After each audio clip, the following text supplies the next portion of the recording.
Hello students, इस video में हम स्टडी करेंगे कि ग्लोबलाइजेशन करने के लिए क्या क्या उपाय किए गए इंडिया में। मतलब इंडिया का वैश्वीकरण करने के लिए इंडिया ने कौन कौन से मेजर्स उठाए, कौन कौन से स्टेप्स लिए गए।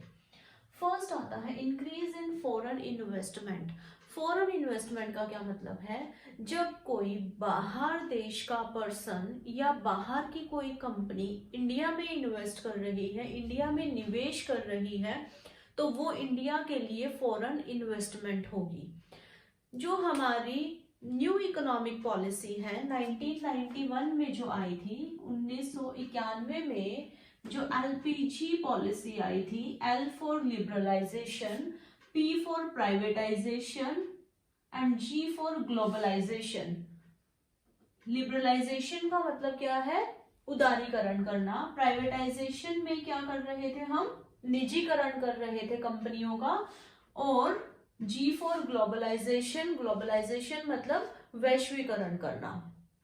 तो 1991 की जो न्यू इकोनॉमिक रिफॉर्म्स थे उसमें ये तीन मेजर स्टेप उठाए गए थे एलपीजी के, लिबरलाइजेशन, प्राइवेटाइजेशन और ग्लोबलाइजेशन। किसने उठाए थे ये स्टेप? डॉक्टर मनमोहन सिंह और नरसिम्हा राव जी ने। अब क्योंकि हमारी इंडिया की इकोनॉमी है वो बहुत ज्यादा डाउन चली गई थी, तो इंडियन इकोनॉमी को बचाने के लिए, रिवाइव करने के लिए ये स्टेप्स उठाए गए। ठीक है। अब इस पॉलिसी से पहले फॉरेन इन्वेस्टमेंट का क्या स्टेटस रहता था कि कोई भी कंपनी में विदेशी निवेश का मैक्सिमम परसेंटेज था 40%। लेकिन इसने क्या किया? फॉरेन इन्वेस्टमेंट को बढ़ा दिया गया। तो कुछ एरियाज में 100% फॉरेन इन्वेस्टमेंट को अलाउ कर दिया, कुछ में 74% को, और जो सरकार अपने अंडर कंट्रोल में रखना चाहती थी उसमें 49% तक की लिमिट तक विदेशी निवेश हो सकता है। जो फॉरेन एक्सचेंज रेगुलेशन एक्ट है उसको चेंज कर दिया और नया एक्ट कौन सा आया? Foreign exchange management act. Clear है? नेक्स्ट आता है partial convertibility of Indian rupee. जो इंडिया की करेंसी है इंडियन रूपी, इसकी कन्वर्टिबिलिटी पार्शियल रखी गई, फुली कन्वर्टिबल नहीं है इंडियन रूपी। ये पार्शियली कन्वर्टिबल किस चीज के ऊपर है? अगर करंट अकाउंट के ऊपर कोई भी ट्रांजैक्शंस हो रही है, करंट अकाउंट में क्या क्या चीजें आती हैं? Import of goods and services, export of goods and services. अगर हमने कोई ब्याज ले रखा है, अगर हमने कोई ऋण ले रखा है, हमने कोई लोन ले रखा है दूसरे देश से, तो उस लोन के ऊपर जो हमारा इंटरेस्ट जाता है, इंटरेस्ट ऑन लोन्स, अगर हमने किसी कंपनी के शेयर्स खरीद रखे हैं या हम किसी कंपनी के ओनर्स हैं, तो शेयर होल्डर्स को क्या मिलता है? लाभांश मिलता है। तो डिविडेंड जो मिलता है, डिविडेंड ऑन शेयर्स, जो शेयर्स के ऊपर मुझे डिविडेंड मिल रहा है।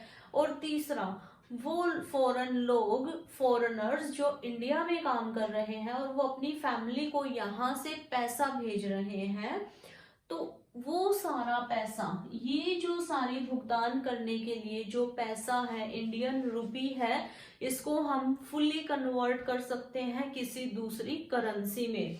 तो पहले जो कन्वर्टिबिलिटी थी वो बहुत ही रिजिड थी। आरबीआई जो है वो फिक्स करता था कि किस रेट पर इंडियन रूपी दूसरी किसी करेंसी में कन्वर्ट होगा। लेकिन यहाँ पर इस पॉलिसी में क्या हुआ कि हमारी कन्वर्टिबिलिटी है, जो चेंज कर रहे हैं, परिवर्तन कर रहे हैं हम एक करेंसी का दूसरी करेंसी में, वो किस रेट पर होगा वो डिटरमिन करेगी market forces of demand and supply. कितनी डिमांड है, कितनी सप्लाई है, उस बेसिस पर रेट फिक्स होगा और वो डेली जो रेट है वो चेंज होता है। तो partial convertibility of Indian rupee होने के कारण हमारे एक्सपोर्ट्स, इंपोर्ट्स, हमारी इन्वेस्टमेंट में बहुत ज्यादा बदलाव आया। नेक्स्ट आता है long term foreign trade policy. Foreign trade policy में जो आयात और निर्यात से रिलेटेड जो हमारे डिसीजंस थे उनको लिया गया। जो इंपोर्ट ड्यूटी है,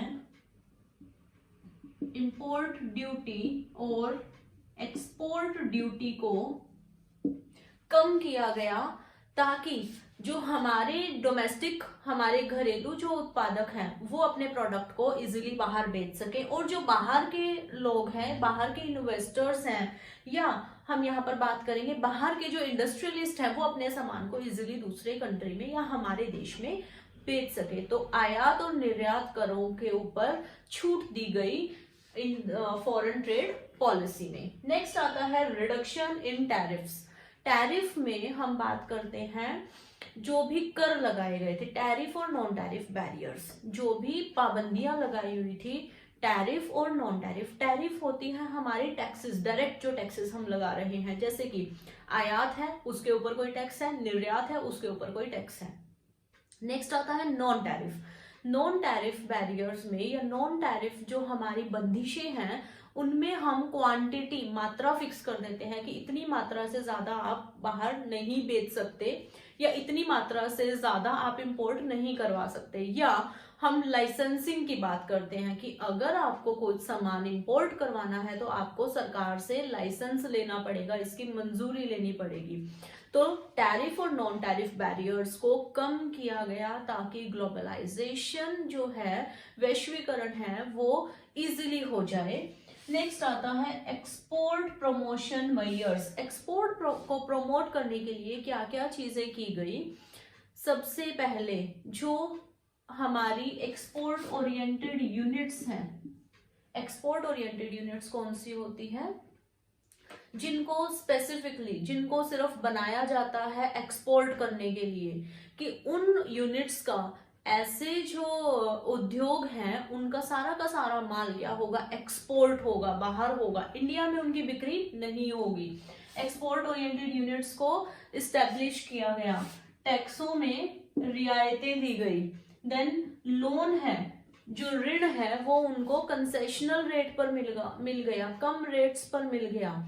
इसी तरीके से बाकी जो फैसिलिटीज है, जैसे कि उनको जो बिजली है, बिजली के जो रेट्स हैं वो उनको बाकी लोगों से या बाकी इंडस्ट्रीज से कम रेट पर मिल गए, ताकि ये ऐसी इंडस्ट्रीज ग्लोबल लेवल पर, वैश्विक लेवल पर compete कर पाए दूसरे जो डेवलप्ड कंट्रीज के प्रोडक्ट्स हैं उनके साथ।